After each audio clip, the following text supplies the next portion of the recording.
What's going on, everyone? Welcome back to the show. So I hope everyone's having a good weekend. I wanted to do a quick update when it comes to the debt ceiling because we had some new revelations. And so Friday, negotiations continued. However, you had some Republicans walk out of this meeting. So you had Republicans meeting with aides from the White House and some other Democratic leadership.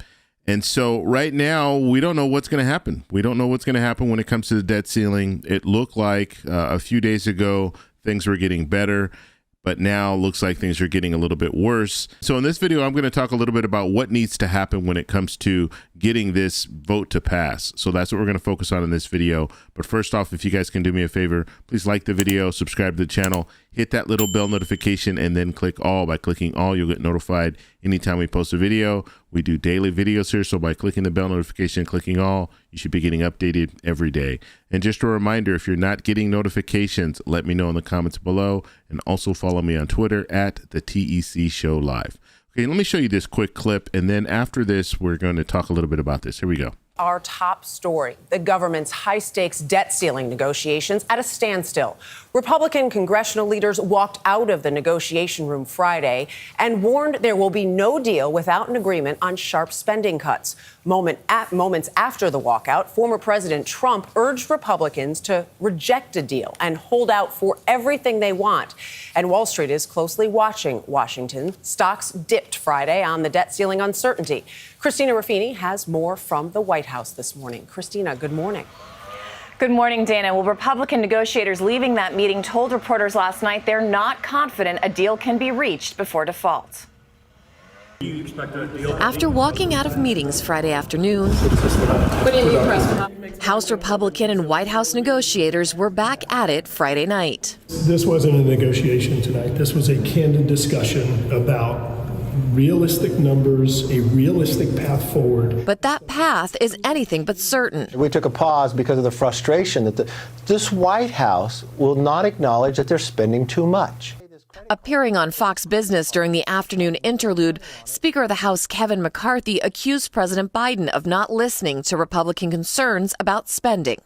But for the last 105 days, he refused to negotiate. He's not even in the country today.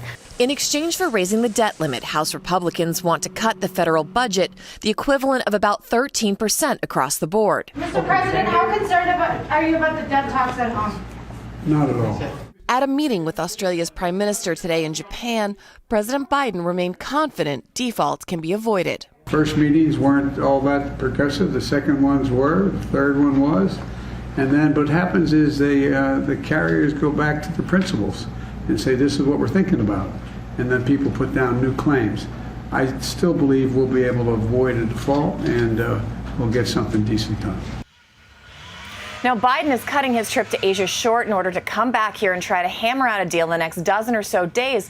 But even if the two sides agree to something in the room, that's not a guarantee that conservatives on the right or progressives on the left will even vote for it. Okay, so hopefully that's a quick update for you guys. Now, when it comes down to it, you saw former President Trump is weighing in on this whole situation. Now, former President Trump, he wrote The Art of the Deal, and he knows that you're not going to get everything you want in a negotiation. But when it comes to this situation, hopefully they can come to some type of an agreement. The hope was that they would actually come to an agreement this weekend. That way they can put it on paper next week and they can vote on it and have it done before June 1st. Because June 1st is the date that Treasury Secretary Yellen has indicated that they could default on that date. So they could be on or around that date. So she just gave that date as this could be the soonest that we can default.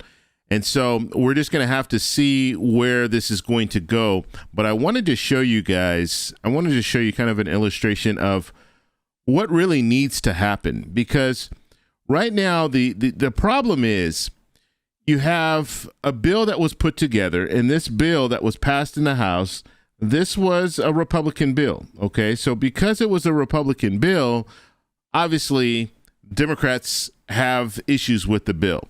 And so right now they're trying to negotiate some of the issues out. They're trying to figure out, okay, what do we agree on and what do we disagree on to try to put something else together, another bill together so they can pass this bill. Okay, so if we're just focused on the House right now, let's just focus on the House. First thing I want to do is I want to explain this illustration we have here. So you have Republicans on the right, you have Democrats on the left, and then you have the Freedom Caucus here. And the Freedom Caucus is to the right of moderate Republican, okay? And then you have the centrists, and then you have the progressive Democrats. The progressive Democrats are to the left of like a moderate Republican, okay? So that's what we're looking at right now when it comes to, that's what I'm trying to illustrate here. Now, what I want to focus on is what do they need to do in order to get to 218, because that's what they need. They need 218 votes in order to pass this in the House. And the reason why I'm saying pass it in the House is because the House is going to be the major hurdle. In the Senate, they could probably get something passed because you're going to need all the Senate Democrats, and then you'll need 9 or 10 Republicans in the Senate in order to vote for a bill and pass a bill in the Senate. So it's a easier hurdle. But when it comes to the House, it's going to be a little bit harder for them to pass this. So let's look at what needs to happen.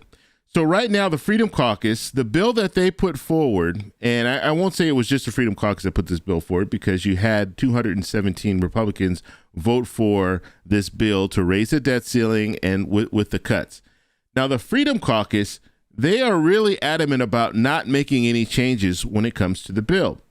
And so what does that mean? That means that if they start negotiating and taking out some of the cuts, then the Freedom Caucus is not going to be for it. And that's what you're hearing a lot about now. And the members that walked out, they were a part of the Freedom Caucus.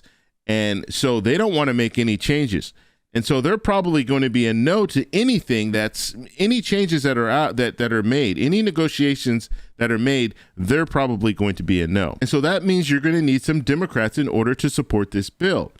However, you have progressive Democrats that want a clean debt ceiling. They don't want anything to do with any of these cuts or anything like that. And so right now you have a negotiation going on, and it's primarily the moderate Democrats, moderate Republicans. They're trying to come together with some type of a bill that both sides will be okay with. But you're going to lose votes on this side, on the progressive side, and in the Freedom Caucus. And so you're going to need to get 218, but that 218 is going to have to come from the centrists. It's going to have to come from the middle, because you're not going to get the extreme right and the extreme left to vote for this bill. They're just not. If anything is negotiated down, they're not going to vote. You actually have some Republicans, at least 4 Republicans in the House, that voted against the bill to begin with. Okay, the bill that was passed in the House. And so now you see the problem. The problem is you have the far left and the far right saying, we want this or we don't want this. And if we don't get what we want, then we're not going to vote for this. Now, another issue, and this is an issue for Speaker McCarthy, is you can have, let's say you have one person coming from the Freedom Caucus and saying that we want to hold a vote for the speaker to dismiss the speaker. That's all they need. So if they lose one in the Freedom Caucus and that person says, you know what, I'm done with Speaker McCarthy, we need to do away with this speaker and vote for a new speaker, then Speaker McCarthy could be in a situation where he loses his speakership, okay? And so that's what he's afraid of as well, and that's why he's trying to really juggle this and trying to negotiate, but he doesn't want to negotiate too much, because if he upsets the Freedom Caucus members, one of them can say, okay, we're done with him. We're going to move on, and we'll have a new speaker. Now, what the Democrats have done, which is interesting, is they've offered to Speaker McCarthy, look, if you come along with some of the things that we want in this whole negotiation, we will protect you if we get to a point where, let's say you have someone from the Freedom Caucus that says, okay, we want to dismiss the speaker. Democrats will come up and they will actually vote for Speaker McCarthy in order to keep him there. And so they'll secure the votes that are needed for Speaker McCarthy to remain speaker. And so that's something else that's playing behind the scenes, where you have some Freedom Caucus members saying, look, if you don't go along with what we want, Speaker McCarthy, we're going to vote you out. But then you have some Democrats saying, okay, you know what? That's not going to happen because we will protect you in this situation. So there's a lot of different things that are going on when it comes to this whole situation. But the centrists, the Problem Solvers Caucus, you've heard, I've talked a little bit about them. that's probably where you're going to get this thing passed. Okay, that's where you're going to have to come from, because you're going to have both moderate Democrats and moderate Republicans that will get together and try to put something on paper that is good for both sides, and that's how they'll move forward. Now, remember, when it comes to the debt ceiling talk and when it comes to the budget talks, these are separate issues.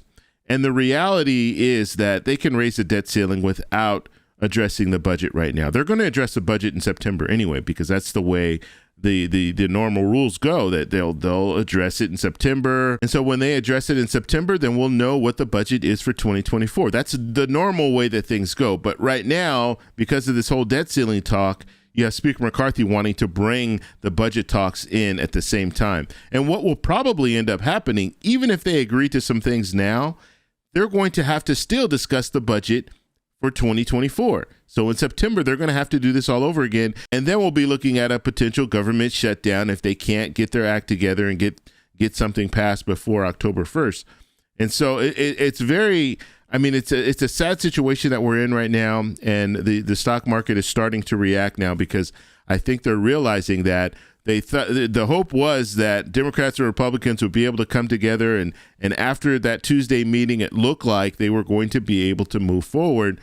But now it looks like there's a pause again. And on Sunday, the president was going to have a press conference. I don't know if he's still going to have this press conference.